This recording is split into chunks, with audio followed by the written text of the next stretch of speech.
কি রে সালমান, হঠাৎ চুপ হয়ে গেলি? জানি না কেন যেন বারবার ওই মেয়েটার কথা মনে পড়তেছে। মেয়েটা সাইবা। ও তোর সাথে বাঙালির দিকে ক্যাম্পাস থেকে গায়েব হয়ে গেছে। আচ্ছা ভালো কথা, ক্যাম্পাসে আসে না কেন আর? বুঝবে কেমনে? ফিনান্সিয়াল অবস্থা ভালো না, ফিস কেমনে দিবে?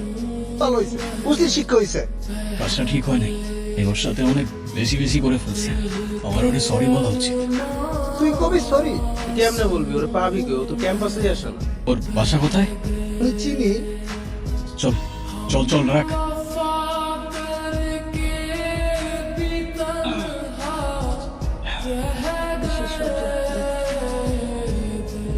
এবার তুমি চলে যাও এখান থেকে। সরি চলে যাও এখান থেকে। সাইবা, আম সরি। হ্যাঁ বললাম তো চলে যাও এখান থেকে। কেন আসছো তুমি? ওকে সরি বলতে। মাফ না করলে আমি যাবো না এখান থেকে। সরি দিয়ে আমি কি করব? প্রত্যেকদিন আমার বাবা আমার সামনে কান্না করছে, চোখের সামনে দেখছি আমি আমার জীবনটা নষ্ট হয়ে যাচ্ছে, আর জন্য আমার পুরো জীবন এলোমেলো হয়ে গেছে। তুমি আসছো সরি বলতে? আমি আমি তোমার অনেক বড় ক্ষতি করে ফেলছি, কিন্তু আমাকে একটা তো দাও অ্যাটলিস্ট। আমার কারো দয়ার প্রয়োজন নাই, তোমার টাকা তোমার কাছেই রাখো।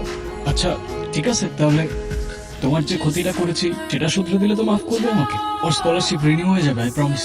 বললাম তো আমার কারো দয়ার প্রয়োজন নেই। আরে এটা দয়া কিভাবে হয়? এটা তোমার ছিল, সেটাই তো ফিরিয়ে দিচ্ছি তোমাকে। বিনিময়ে একটু মাফ কি করা যায় না আমাকে? আচ্ছা ঠিক আছে, আমি ভেবে দেখবো। তুমি যাবে এখান থেকে। Okay. Salman, I am sorry. কেন? এক্সাম হলে আমার কাজটা করা ঠিক হয়নি, so I am sorry. It's ওকে।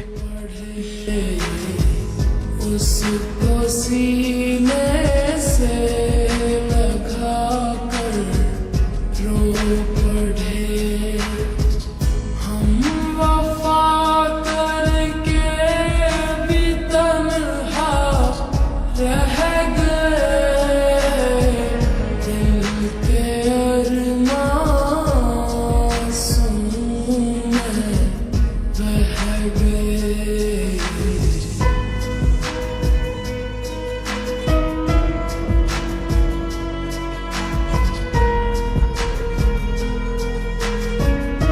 এত চিল্লাচিল্লি করছেন কেন? আমি ওনার সাথে কথা বলছি, আপনি জান। কি উদ্দেশ্যে আসছো তুমি? কোনো উদ্দেশ্য নিয়ে তো আসি নাই আমি। সাইবা, আমি তোমাকে কত খুঁজছি, কোথায় কোথায় খুঁজি নাই আমি তোমাকে। আমি খুঁজতে বলেছিলাম তোমাকে? বলেছিলাম আমি খোঁজার জন্য? না খুঁজেছো? এত বছর পর কথা হচ্ছে আর তুমি এভাবে কথা বলতেছো আমার সাথে। আর কিভাবে কথা বলবো? হ্যাঁ, কে তুমি? আমি আমি কে? হ্যাঁ, কে তুমি? না, কেউ না, আমি ঠিকই বলছো। আচ্ছা সাইবা, আমি কি এমন ভুল করছিলাম যে আমাকে এতগুলো বছরও মাফ করতে পারো নাই তুমি? আমি মাফ করার কে? আর আমি কেন বা তোমাকে মাফ করবো? এত কিছু হওয়ার পর তো আমি আমার বাবাকে নিয়ে চলেই এসেছিলাম, কেন আবার পিছু পিছু চলে এসেছো? কি চাও তুমি? একটু কথা বলতে চাই ব্যাস, আর কিছু চাই না আমি। সেদিনের পর থেকে তোমার সাথে আর আমার কথা বলার কোনো ইচ্ছা নেই। আর দয়া করে আমার সামনেও আসবা না, আর আমার মেয়ের আশেপাশেও থাকবা না। এখন দাঁড়িয়ে আছে কিসের জন্য? যাও এখান থেকে। रह गए, दिल के अरमासूं में बह गए। হয়েছিল সেদিন। ভাই, আমার ওয়াইফ খুব অসুস্থ, এখনই অপারেশন করা দরকার। আমার পেনশনের টাকাটা এই মুহূর্তে না পেলে অনেক দেরি হয়ে যাবে ভাই। আরে কি বলেন ভাই, এই একই কথা কবে থেকে শুনতেছি। একটা কথা বলি, আপনার সাথে কি দিল্লি ইন্টারন্যাশনাল ইউনিভার্সিটির চেয়ারম্যান শওকত সাহেবের কোনো ঝামেলা আছে? শওকত সাহেবের সাথে আমার সমস্যা থাকবে কেন? সেই তো আপনার ফাইলটা আটকে রাখছে।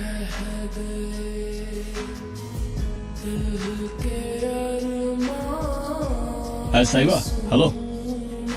আমি তোমার কি ক্ষতি করেছিলাম সালমান? ক্ষতি মানে কি বলতেছো তুমি? আমি কিছু বুঝতে পারতেছি না। তুমি সব জানো, তুমি কেন করছো এটা? কি বলতেছো বুঝাই বলো না। আমার বাবার ফাইলটা আটকে ফেলেছে, আর মা মা হসপিটালে ভর্তি, তুমি কেন করছো এটা? আরে আমি সত্যি কিছু জানি না। আমি বাবার সাথে কথা বলতেছি, ঠিক আছে? বাহ, এটা কি করছো বাবা? আরে কি আশ্চর্য, সমস্যা কি? তুমি এটা কি করছো? আমি আবার কি করেছি? তুমি সাইবার বাবার অফিসের ফাইলটা আটকায় দাও নাই, ওর বাবার পেনশনটা আটকায় দাও নাই, এটা কেন করছো তুমি? এটা ভালো মনে হয়েছে, আমি সেটা করেছি। কিসের ভালো? সবকিছুর একটা লিমিট আছে বাবা। তুমি আমার লাইফটা শেষ করে দিতেছো। তোমার লাইফ আমি শেষ করছি না, ওই মেয়েটা শেষ করছে। আর এই যে আমার সামনে দাঁড়িয়ে তুমি তর্কাতর্কি করছো না, এতেই বোঝা যায় যে এরকম একটা মেয়ে তোমার জীবনে আসলে কি হবে। এরকম একটা মেয়ে বলতে কি বোঝাচ্ছ তুমি? এটা সম্পর্কে আমি সব শুনেছি, ঋতু আমাকে সব বলেছে। আসসালামু আলাইকুম স্যার। ওয়ালাইকুম এসো, ভেতরে দিয়ে দাও। আরে ঋতু, বসো বসো বসো। তুমি কিছু বলতে এসছো? হ্যাঁ আঙ্কেল, কিছু কথা ছিল। বলো।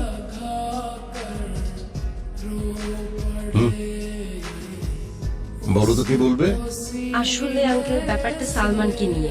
ডিপার্টমেন্টের নতুন মেয়েটা আছে না, সাবিহা, ও। সাবিহার সাথে কি সালমানের? না, সালমানের কোনো দোষ নেই, সাবিহাই ওকে ফাঁসিয়েছে। মেয়েটার ক্যারেক্টার খুব খারাপ আঙ্কেল, জামার মতো বয়ফ্রেন্ড চেঞ্জ করে টাকার লোভে সালমানকে ট্র্যাপে ফেলেছে। আপনি হচ্ছে মেয়েটা একটু লোয়ার ক্লাসের, তো টাকার জন্য সবকিছু করতে পারে। আমার তো সালমানের জন্য একটু চিন্তা হয়, তাই ভাবলাম ব্যাপারটা আপনাকে বলা উচিত। বাবা, তুমি কিছু করার আগে আমাকে একটাবার জিজ্ঞাসা করার প্রয়োজন মনে করলো না? তো নিজের মধ্যেই থাকো না, তোমাকে আবার আমি কি জিজ্ঞেস করবো? আমি ওকে ভালোবাসি বাবা।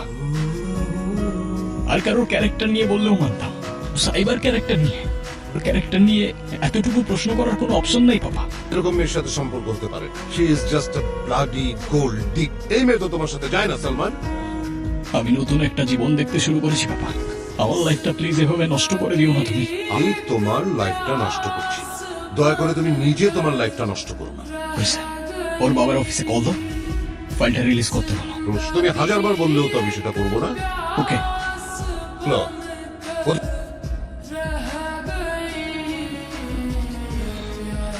তোর বাবার পেনশনের টাকাটা তুমি আটকে রাখছো। বাবার পেনশনের টাকাটা তোমার থেকেই যাবে বাবা। তুমি কিন্তু অনেক বড় ভুল করছো, অনেক বড় ভুল করছো। যেটা করছি সেটা যদি ভুল হয় তাহলে ভুলটাই কারেক্ট বাবা। সালমান, সালমান,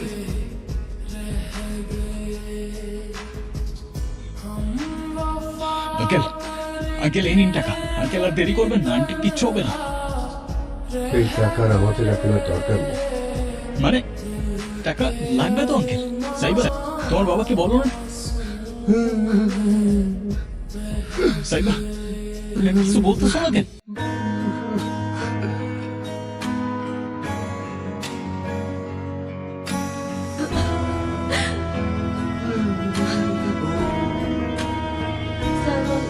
প্রবলেম কি তোর? হ্যাঁ, তুই বাবাকে এসব কেন বলছিস? তো আঙ্কেলকে কিছু বলি নাই। সাইবার ক্যারেক্টার খারাপ, টাকার অনেক লোভ, এসব বলিস নাই তুই বাবাকে? ওর ক্যারেক্টার খারাপ প্রমাণ দে। চল রাখ তোর প্রমাণ। ওর ক্যারেক্টার খারাপ হইলেও ওর আমি ভালোবাসি। তোর কি প্রবলেম? হ্যাঁ, অ্যান্সার কর। আই এম সরি সালমান, আমি আর পারছিলাম না। আমি অনেক আগে থেকেই তোমাকে ভালোবাসি। সাইব আসার পর থেকে তোমার আশেপাশে আমার সহ্য হচ্ছিল না। আমি ভেবেছিলাম আঙ্কেলকে যদি বলি তাহলে তুমি দূরে সরে যাবে, আমাদের মধ্যে দূরত্ব চলে আসবে। কিন্তু তোমাকে চেয়েছিলাম, আমি বুঝতে পারিনি, আমার ভুল হয়ে গেছে। তুমি জানো তুমি কি করছো? তোমার ভুলের কারণে আজকে সাইবার মা আজকে নাই। আর বলবো তোমাকে আমি।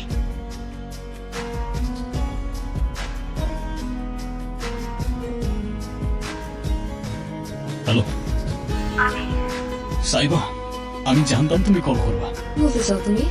অনেকগুলো প্রশ্ন রয়ে গেছে মনের ভেতর। বছর ধরে সেই প্রশ্নগুলোকে নিয়ে আমি ঘুরে বেড়াচ্ছি। কি প্রশ্ন বলো? ফোনে না, সামনাসামনি।